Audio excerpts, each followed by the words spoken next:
Welcome to Crowdcast. We help you have highly engaging and interactive webinars and webcasts with your audience. Let's get started. To create an event, just click on the Create a Webinar button on the homepage. And let's say our event's going to be how to use MailChimp. And we won't have a description. We'll say that the event starts at 5 p.m.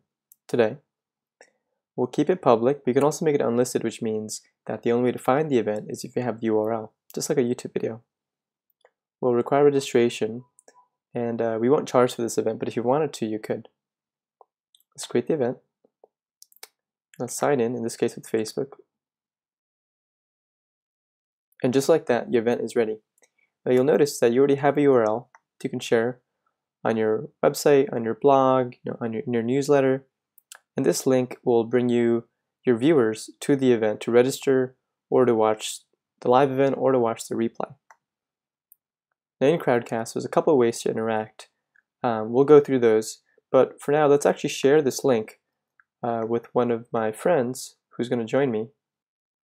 Great. It looks like my friend Dylan joined us. Now, you'll see that there's a couple of ways to interact. First is chat.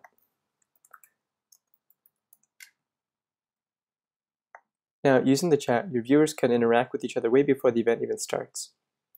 Another way to interact with the audience is actually through questions and topics. Now, the audience can actually ask you questions here and upvote each other's questions so that you as a host now know what are the most important questions to focus on. In fact, I'm going to upvote Dylan's question here. And finally, there's polls. So let's actually ask the audience a question. Have you used MailChimp before? We'll say yes or no. And I'm going to add that. And now the audience can answer your poll. Cool. And just like that, you'll see that now we know that Dylan actually has used MailChimp before. Now let's go ahead and actually start the broadcast. You simply click on the Start Broadcast button here. And just like that, my camera is ready. Now we're not live yet, we're not broadcasting yet, we're just in the green room. This lets you check to make sure your audio is good and your video is good. While we're in the green room, let's actually invite Dylan up because he's going to help us present about MailChimp.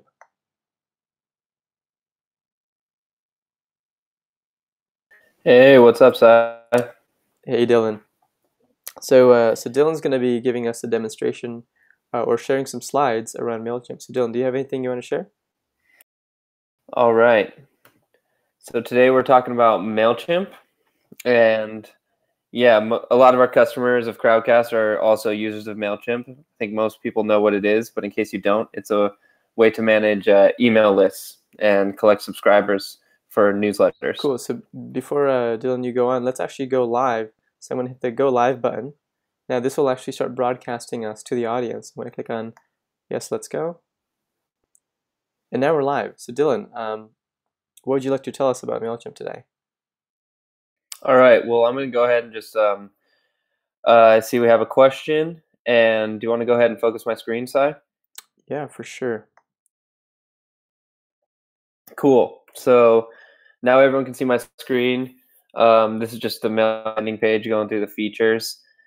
And this is where the host of an event would be walking through maybe a slideshow and just taking questions from the audience. So I see a question here. If I already have an email list, can I import it into MailChimp? And the answer to that is yes. If you have an email list, MailChimp has a utility to go ahead and import that. And so this is where, walk through everything I want to show.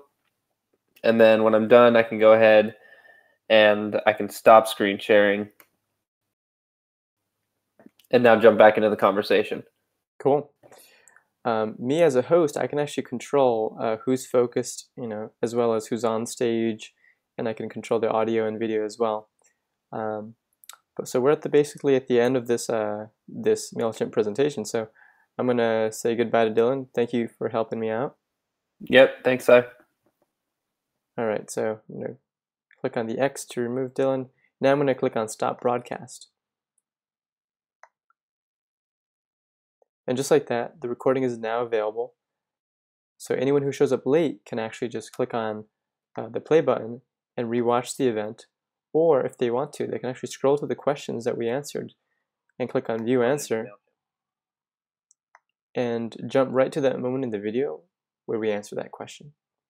Now, they can actually take that one step further and share that question on social media or an email, and it's going to take whoever clicks on that right back to the event and right to that moment in the video where you're answering that question. Great, so how are some ways that people actually use Crowdcast? So here's some examples. This one is called the Hack Summit. Now, this was a 3-day virtual conference and that had 30,000 people attend. Now, you'll see, in the chat, it's really busy. Lots of people were commenting. You can see the questions that are asked, and you can still jump to those moments in the videos where people are answering the question.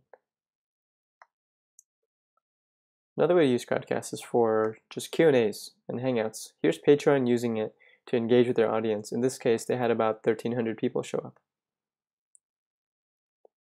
And finally, what we didn't mention is that you can actually embed a Crowdcast event right on your website. Here's Baremetrics doing exactly that. You can actually embed the whole Crowdcast event so that your viewers never have to leave your website. They can just register and watch live the whole event right within your website. Great, so that's all for now. If you have any questions, feel free to reach out to us at team@crowdcast.io. Thank you.